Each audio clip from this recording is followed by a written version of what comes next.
नमस्कार, मी राधिका जाधव. इन सोलापूरच्या बातमीपत्रात आपले स्वागत आहे. सुरुवातीला नजर ठळक घडामोडींवर.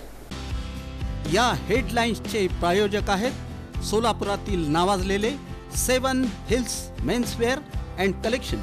आता बेस्ट क्वालिटी आणि परफेक्ट फिटिंग फक्त 7 हिल्स मध्येच.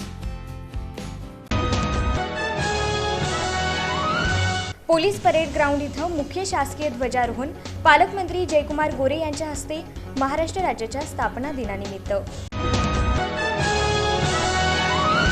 सामाजिक न्याय मंत्री संजय शिरसाट यांचा सोलापूर दौरा. जीएम संस्था संचलित डॉक्टर बाबासाहेब आंबेडकर अभ्यास केंद्र संविधान भवनाला दिली भेट. महाराष्ट्र दिन, सोलापूर महानगरपालिका स्थापना दिन, कामगार दिनाचं औचित्य. सोलापूर महानगरपालिकेत उत्साहात ध्वजवंदनाचा कार्यक्रम. आणि फ्लाय 91 एअरलाइन्स विमानसेवेच्या वेळापत्रकात बदल. सोलापूरहून हैदराबादला सायंकाळी 5:15 वाजता तर गोव्याला दुपारी 1:45 वाजता.